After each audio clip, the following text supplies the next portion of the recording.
The only rational reason to put a 3950X in a gaming build is in exchange for sponsorship money. What?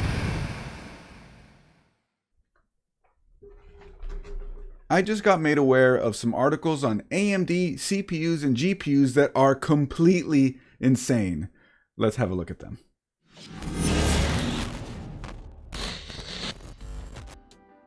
Look, when it comes to Team Red and Team Blue and Nvidia versus Radeon and all that sort of stuff, fanboyism definitely runs deep. However, when it gets to the point of fanboyism getting in the way of objective viewpoints on performance of CPUs and GPUs, then there's a massive problem, because there are a lot of people that do their research online through various websites to get the information that they need in order to purchase the products that they want. Well, when you come across articles that are so disparaging to one side or the other, it definitely warrants a deeper look. So I was made aware of some on Userbenchmark. Yeah, that Userbenchmark website. That it's just insane to read. So let's have a look right now. So here we are at my desktop. Here's the thing: if you're looking for a CPU, and from history right now, we're already shown that like the 8-core AMD Ryzen is roughly equivalent to the generation after it in 6 cores. So what's common is like the 1700 was about equivalent in multi-threaded performance, but would lose in gaming performance to the 2600. And that happened again with the 3600 versus the 5800X. Well, here we are looking at the 5600X versus the 3700X. Well, you put that into Google just like I did right up here, 5600X versus 3700X, and I'm sure you'll get a bunch of videos on that. But if somebody doesn't have time to watch videos, they'll scroll down and look at this. The first result is from Userbenchmark. So let's click it and have a look. You scroll down here, 3700X versus 5600X is a really good question, especially at their respective price points, since they're so close to each other. Do you want the higher frequency 6-core or the slower but more cores 8-core? It's a pretty good question. Yeah, it really depends on what you're doing. However, when you scroll down and you're looking at the differences and all this stuff right here, you keep scrolling down, then you get to the articles section. Let me just read for you real quick how the articles look like. The 3700X is a $320 8-core 16-thread mid-range Ryzen 3000 series CPU. Out of the box, the 3700X, 3600X, and 3600 achieve similar quad-core speeds, but the 16-threaded 3700X is 30% faster at multi-core computations than the 12-threaded 3600X. Comparing the 3700X to Intel's 9700K shows that when overclocked, the 3700X is 26% faster at 64 core computations, but 13% slower for gaming and desktop in sub 8-core performance. Unlike lower end Ryzen 3000 SKUs, the 3700X comes with a half decent cooler, but AMD should not have bothered, since a $20 aftermarket cooler is still quieter, easier to change, and better at cooling. With the GAMAX 400 cooler, we were able to maintain a 43.25x OC during our EFP tests. We had to use a fixed clocked OC rather than offset or PBO to avoid significant frame drops in Fortnite. With strong single-core scores, the 3700X should offer very strong gaming performance, but in reality, it is let down by its memory controller, which, although significantly improved over previous Ryzen iterations, still has limited bandwidth and high latency. The heavily hyped 3700X paired with the 2060 Super offers real-world gaming performance comparable to the $80 entry-level 4-core, 4-threaded i3 9100F. At $320, the 3700X offers reasonable value to full-time media encoders, but general desktop users, gamers, and even streamers should look elsewhere. Even streamers should look elsewhere from an 8-core CPU. Streaming with dedicated hardware such as NVENC or a separate stream PC will nearly always result in fewer dropped frames. The 3700X severely bottlenecks a 2070 Super. Gamers should investigate the 9600K, which is both cheaper and faster. Hold up.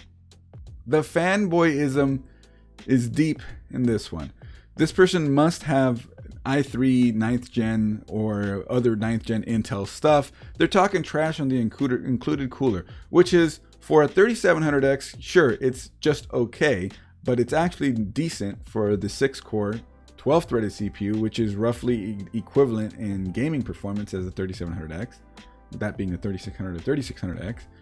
But it's a nice add-in, and as you can see now, AMD at this point don't include the cooler in that SKU, and the price didn't really change. So it's not like you can argue back then that they would have lowered the price had they not included it. It's a free bonus, and that you could use it with other stuff, like let's say you build a PC with a lower end Ryzen 5 3600, but you want the nicer Wraith Prism from the 3700X.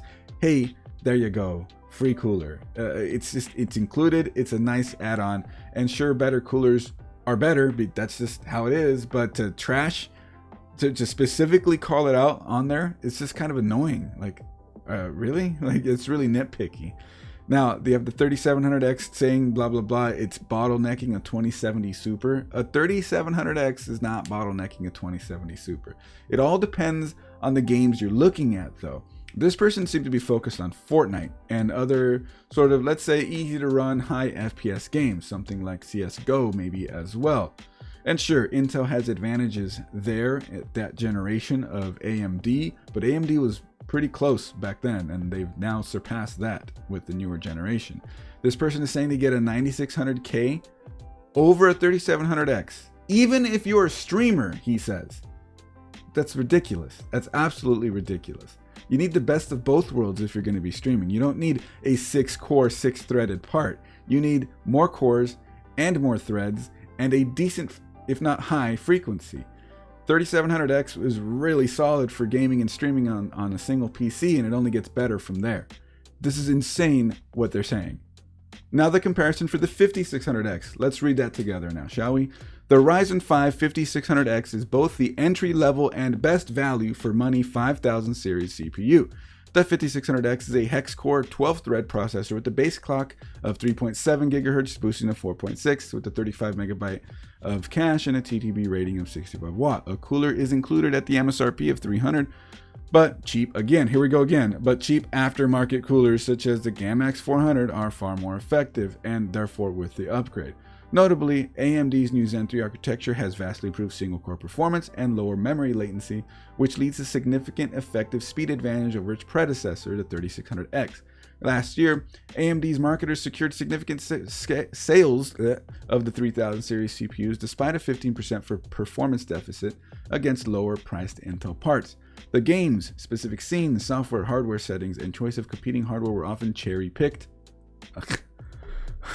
Undisclosed and inconsistent from one product to the next. Now that AMD have actually achieved both top-tier performance and market share, their marketing machinery is focused on price hikes.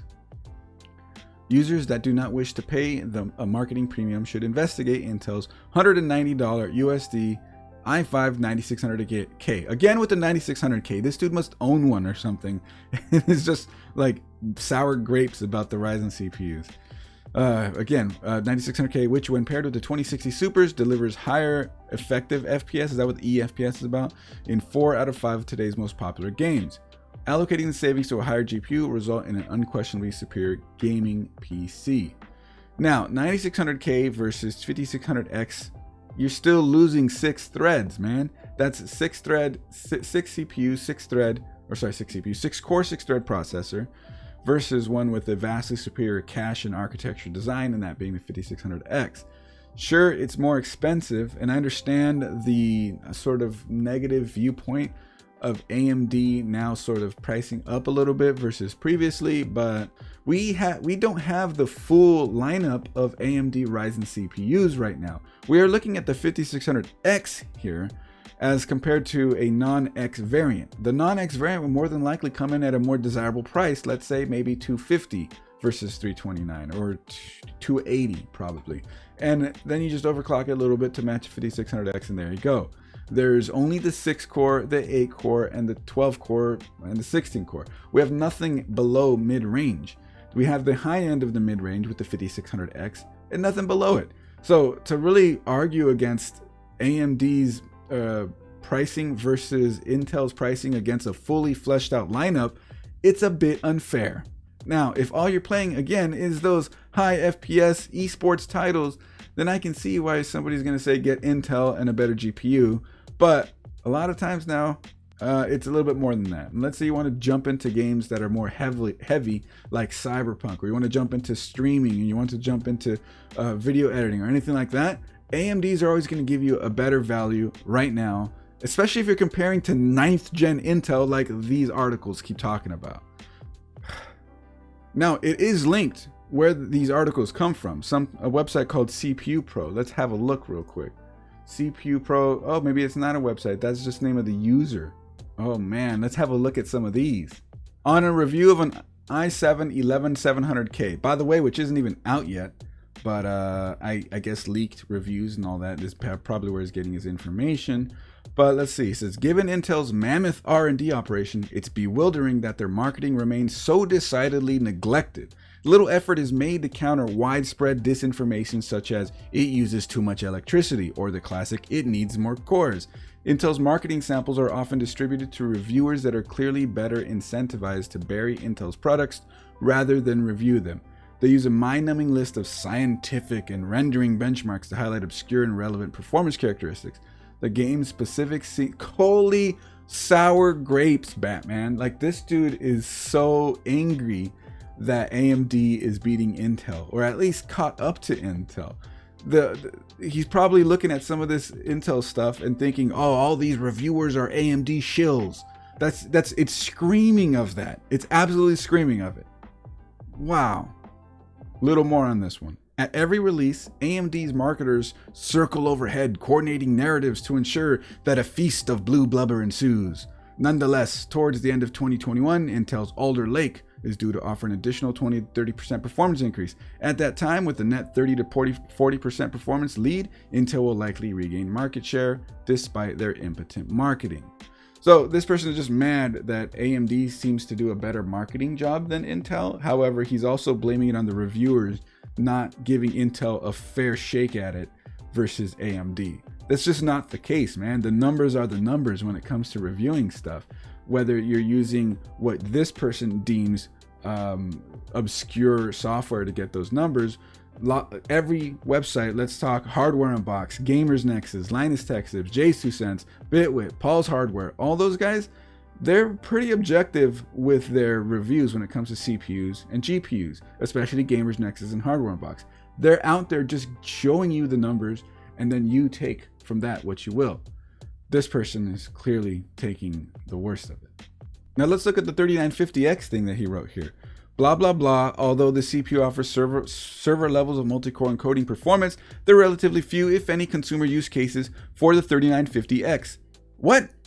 Streamers are better off using dedicated hardware such as NVENC, which encodes far more efficiently than any CPU. Gamers are better served by low latency gaming CPUs, again, such as the 9600K, for a fraction of the price. Anybody who's considering a 16-core CPU like the 3950X does not even want to look at a 9600K. It is not for them. It is not what they want to use it for. That is an insane recommendation to be like, nah, don't get a 3950X, get a 9600K. That'll fit you perfectly fine. It'll do everything you want and more. And no, it won't. Oh, right here, look at this. The only rational reason to put a 3950X in a gaming build is in exchange for sponsorship money. What? God, that's so stupid. Just a few more. I'll leave a link to this down in the description below, but I just wanted to read more a little bit here. The 5900X.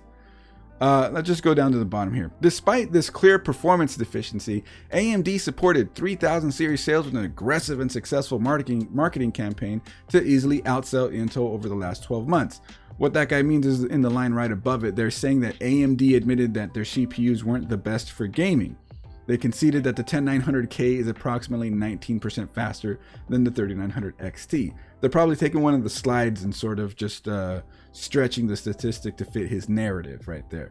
Now, it says, given the real performance uplift observed in the 5000 series and the absence of any meaningful marketing from Intel, we expect CPU sales to shift even further in AMD's favor. Gamers that do not wish to pay marketing fees should investigate Intel's $190 i5 9600K again with the 9600K. Again. Goodness gracious, this dude loves his 9600K. I'm going to go ahead and cut it off there. There's more on this guy's pages, as you can see here, a little bit more.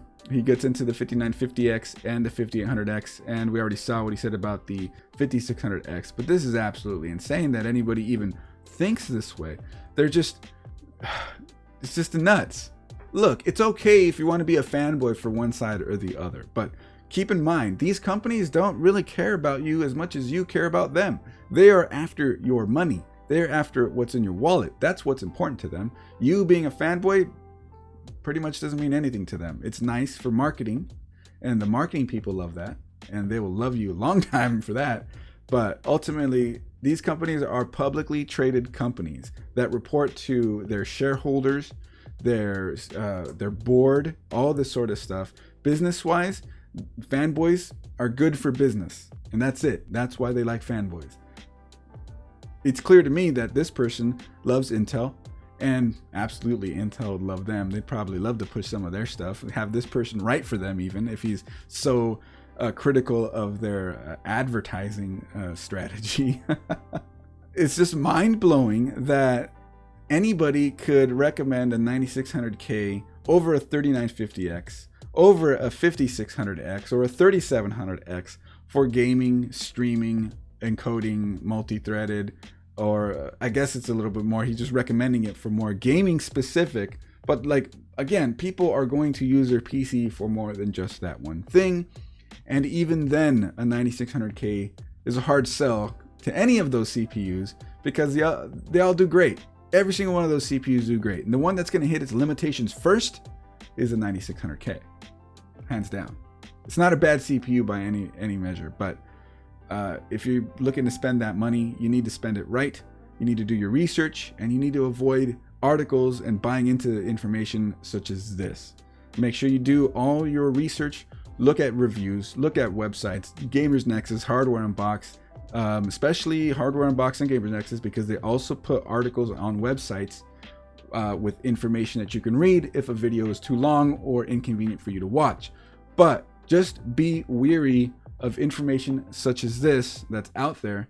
Do all your research the way that fits you, and make sure you have a well-rounded, objective viewpoint, not fanboy side, left or right, red or blue, green or red, whatever.